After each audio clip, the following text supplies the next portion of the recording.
Ya pemirsa, memasuki berita yang pertama, sejak direlokasi tahun 2020 lalu, kondisi Pasar Randik makin semrawut dan tidak tertata. Sehingga pengembangan Pasar Randik akan kembali dilakukan menggunakan dana bantuan gubernur tahun 2022 sebesar 4,6 miliar rupiah lebih.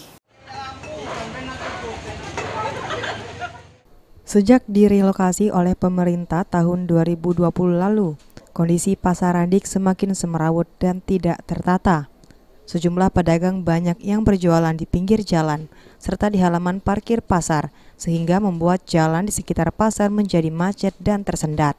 Dengan alasan tersebut, pemerintah Kabupaten Muba melalui Dinas Perdagangan dan Perindustrian melakukan pengembangan Pasar Randik dengan membangun unit bangunan baru menggunakan dana bantuan gubernur tahun 2022 sebesar 4,6 miliar rupiah lebih.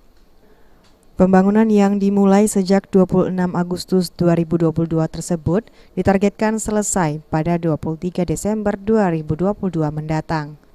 Kepala Bidang Sarana Distribusi dan Logistik Disperindak Muba Supriyanto mengatakan, jika bangunan tersebut dibangun di atas tanah seluas 1 hektar milik Pemkab Muba, dengan luas bangunan sekitar 24 kali 36 meter persegi yang nantinya diperuntukkan buat sekitar 40 los pedagang sayur yang belum mendapatkan tempat. Untuk kegiatan pembangunan Pasar Randik ini bersumber dari bantuan keuangan bersifat khusus dari Provinsi Sumatera Selatan, dari Gubernur kepada pemerintah Kabupaten Musi Banyuasin, di mana pelaksanaan pembangunan ini kita mulai kontrak tanggal 26 Agustus. Jadi ini kita bangun untuk pemanfaatannya untuk pedagang sayur ya. Karena di Pasar Randik masih banyak pedagang yang berjualan tidak mendapatkan tempat sehingga berjualan di area pinggir jalan sehingga menimbulkan kemacetan.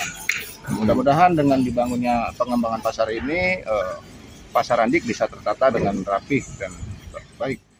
Dari pantauan PAL TV di lapangan, pengerjaan proyek pengembangan pasar sudah berjalan sedemikian rupa. Namun sayangnya para pekerja masih enggan menggunakan alat keselamatan seperti helm dan sejenisnya, sehingga sangat beresiko terhadap kecelakaan kerja.